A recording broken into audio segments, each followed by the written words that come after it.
আজকে দেখাবো আমাদের নিত্যদিনের খাবারের তালিকায় আমরা যে সিদ্ধ সবজিটা খেয়ে থাকি সেটা কোন কোন সবজিটা হয়ে থাকে, সাথে সব সবজি বা সব শাক কি সিদ্ধ খাওয়া যায় কিনা, আজকে সিদ্ধ খাবার আর মরিচ ভর্তার তালিকায় কি কি রেখেছি সেই সব কিছু নিয়ে থাকছে আজকের পুরো ভিডিও। হ্যালো সবাইকে, কেমন আছেন সবাই? গত একটা ভিডিওতে আমাকে সবাই জিজ্ঞেস করতেছিল যে আমরা নিত্যদিনের খাবারের তালিকায় যে সিদ্ধ শাক বা যে সিদ্ধ সবজিটা খেয়ে থাকি সিদ্ধ হিসেবে কি সব শাক সবজি খাওয়া যায় কিনা। আরো অনেকে বলেছেন যে মরিচ ভর্তাটা অন্যরকম ভাবে বানানো যায় কিনা। অনেক অনেক প্রশ্ন, অনেক অনেক রিকোয়েস্ট পেয়েছি, তাই ভাবলাম একটা ছোট্ট ভিডিও করি। সকালবেলা ঘুম থেকে উঠে সব কাজ শেষ করে ফ্রেশ হয়ে গেলাম। আজকে বেশ ঘুম হয়েছে, গতকাল রাতে একদম 12টা বাজে ঘুমিয়ে পড়েছিলাম। আর এই যে সে যখন আমার রুমে আসে সব সময় তার চোখ থাকে আমার ভ্যানিটি উপরে। রান্নাঘরে গিয়ে দেখি ভাবি একদম নাস্তা বানাচ্ছে সবার জন্য। ওনারা যখন আমার বাসায় আসেন তখন আমার সকালের নাস্তার জন্য কোনো চিন্তাই করতে হয় না, ভাবি মজার মজার নাস্তা বানিয়ে দেয়। আর সে অসহায় করে দাঁড়িয়ে আছে নাস্তার জন্য।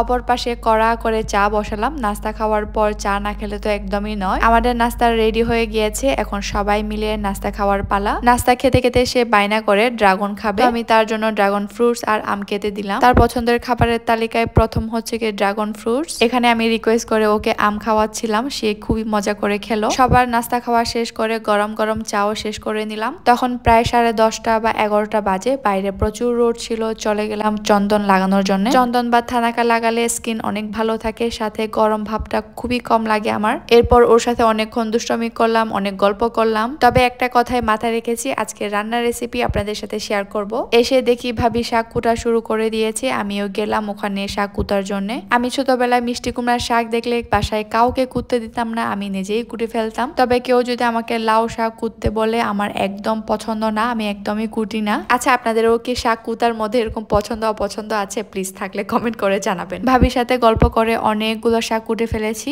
আজকে সিদ্ধ শাকের তালিকায় থাকবে কিন্তু মিষ্টি কুমড়ার শাক, মানে আমার পছন্দ শাক। সিদ্ধ শাকের জন্য অল্প পরিমাণে পানি বসাই দিলাম, সাথে লবণ এড করে। 4টা কাঁকড়া নিয়েছি সিদ্ধ করব বলে, এখন ব্রাশ দিয়ে ঘষে ঘষে পরিষ্কার করে নিচ্ছি। সব শাক কিন্তু সিদ্ধ খাওয়া যায় না, যেমন লাল শাক, কচু শাক, আরো কয়েক ধরনের শাক রয়েছে, এই মুহূর্তে আমার মনে পড়ছে না। সিদ্ধ খাওয়ার জন্য আমার বেস্ট মনে হয় মিষ্টি কুমড়া শাক, লাউ শাক, বরবটি, কাঁকরোল, ভেন্ডি, বাঁধাকপি, সাথে মূলা শাক, কপি শাক। তবে যে কোনো সবজি বা শাকের সিদ্ধ সাথে খাওয়ার জন্য কিন্তু মরিচ ভর্তাটা একদম পারফেক্ট হতে হবে। এই যে কথা বলতে বলতে আমার সিদ্ধ শাকটি হয়ে গিয়েছে, এখন উঠিয়ে নিয়ে নিচ্ছি। বেশিক্ষণ রাখা যাবে না, বেশিক্ষণ রাখলে আবার নরম হয়ে যাবে। আজকে কিন্তু বেশি করে মিষ্টি কুমড়া শাক সিদ্ধ করেছি। তার পাশাপাশি এখন সিদ্ধতে বসাই দিব বড় বড় 3টা কাঁকড়া। কাঁকড়া দেওয়ার আগে হলুদের গুঁড়া আর লবণ দিয়ে আমি পানিটা ফুটিয়ে নিয়েছিলাম। ঢাকনাটি বন্ধ করে রেখে 10 মিনিট পর আমি নামিয়ে নিচ্ছি। আমার হয়ে গিয়েছে কাঁকড়া সিদ্ধ। ঠান্ডা হওয়ার পর কিন্তু কাঁকড়াগুলোকে আমরা 2 টুকরো করে কেটে নিয়েছিলাম। পাশের চুলায় ভাবি আমার পছন্দ সবজি রান্না করতেছিল,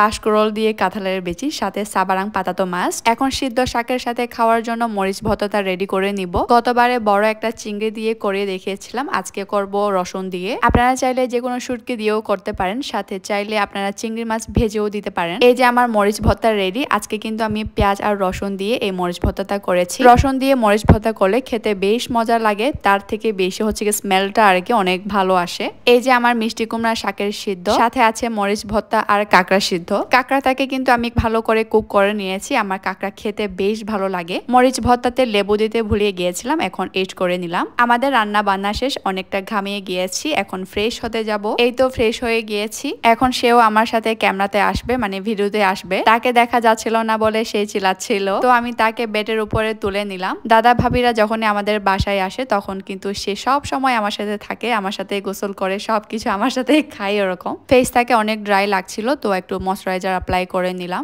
এই তো সবশেষে সবাই মিলে খেতে বসে পড়েছি, অনেক মজা করে খেয়েছিলাম সেদিন। আপনাদের যদি আমাদের এই সিদ্ধ খাবার নিয়ে আরো কিছু জানা থাকলে প্লিজ কমেন্ট করে জানাবেন, আমি ডিটেলসে বলার বা ডিটেলসে দেখানোর ট্রাই করব। প্লিজ ভিডিওটা যদি ভালো লাগে একটা লাইক, কমেন্ট, শেয়ার করে দিবেন, সাথে আর কিছু জানা থাকলেও তাও কমেন্ট করে জানাবেন। আজকে এই ভিডিওটা এই পর্যন্ত, সবাই ভালো থাকবেন, দেখা হবে পরে কোনো ভিডিওতে। সবাইকে অসংখ্য ধন্যবাদ।